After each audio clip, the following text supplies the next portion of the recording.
একটু একজন পিসা বুজুর ফোন করছে। আসসালামু আলাইকুম রহমতুল্লাহ বরকাত। জি জি হুজুর, আলহামদুলিল্লাহ ভালো আছে হুজুর। বেয়াদফি মাফ করবেন, আমি একটু মাহফিলে আছি, তো আমি ইনশাল্লাহ প্রোগ্রাম শেষ করে কল দিবেন ইনশাল্লাহ। জি, কদম বসি হুজুর। আসসালামু আলাইকুম রহমতুল্লাহ।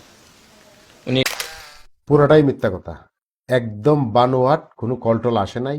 আর যে কথাগুলো বলছে এটাও কারোর সাথে কথা বলে নাই, একদম পুরা বানোয়াট। বিশ্বাস হয় না? বাকি অংশটা শুনলে আপনি বুঝতে পারবেন। চট্টগ্রাম এই বাগদাদিয়া দরবার শরীফে পিসা হুজুর মৌলানা আব্দুল হালিম আল কাদির, যিনি রসুলের পাকে রোজা শরীফে 20 বছর খাদেম ছিলেন। বলছিলাম না মিথ্যা?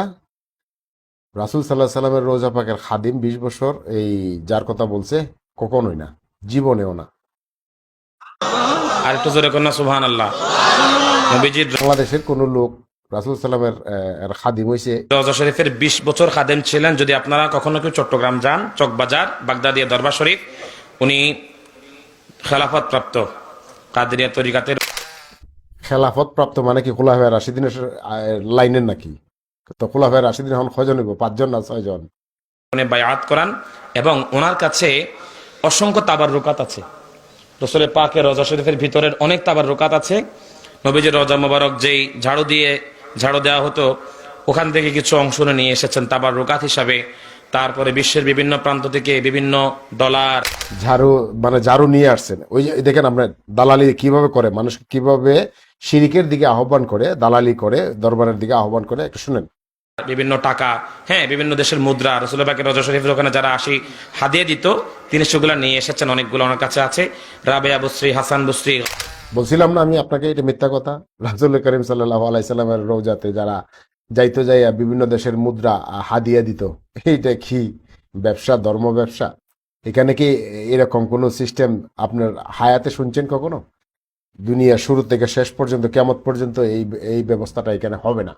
বলছিলাম না আমি আপনাকে, এটা পুরোটাই মিথ্যা। বাকিটা শুনেন।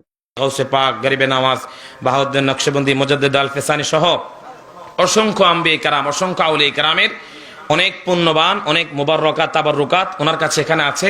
সুন্দর করে সেগুলোকে আপনার সেখানে দেয়া হয়েছে গ্লাসের ভিতরে। অনেক পর্যটক আসেন, অনেক আশিক রাসূলরা আসেন, সেগুলো দেখে ইবরত হাসিল করেন।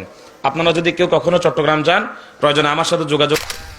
ওয়াজে মাহফিলে বৈশা আরেক দিকের ওষুধ বিক্রের তার আহ্বান, মানে ওইখানে এই ওষুধ আছে, আপনি গেলে পাইবেন।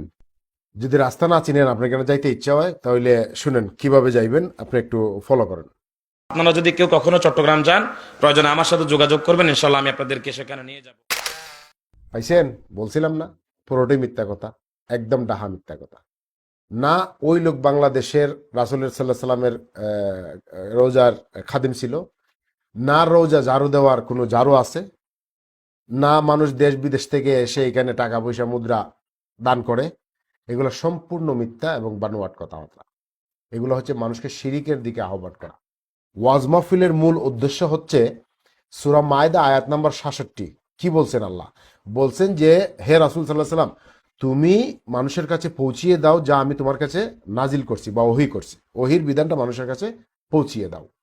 আর রাসূল সাল্লাল্লাহু আলাইহি সাল্লাম বলছেন আল উলামা ওয়ারাসাতুল আম্বিয়া, অর্থাৎ রাসূল সাল্লাল্লাহু আলাইহি সাল্লাম বলছেন যে আলেম উলামারাই হচ্ছে রাসূল নবী রাসূলদের ইলিম প্রচারের ওয়ারিশ, ধন সম্পত্তির বা সম্পর্কের না। তো এই ক্ষেত্রে আমরা আলেম ওলামাদের আলোচনা শুনি, কিন্তু আলেম ওলামারা যে মিথ্যা বানোয়াট কথা কোন দিকে দাবিত করে, এটা আপনার বোঝার মতো ক্ষমতা থাকতে হবে। এই জন্য আপনাকেও আগে পড়ালেখা করতে হবে, আপনাকেও আগে কোরআন হাদিস সম্পর্কে কিছু জানতে হবে।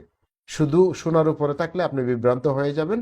আর তাদের মতোই আপনি হেমিলিয়নের বাঁশিওয়ালা, আপনাকে বাঁশির পিছে পিছে দাইতেইব, এবং যাই শেষে শেষে কোন জায়গায় পড়তেইব?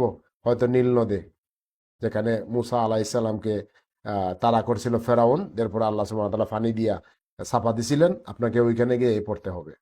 আল্লাহ সুবহানাহু ওয়া তাআলা যেন আমাদের সকলকে বোঝার তৌফিক দান করুক, আমিন।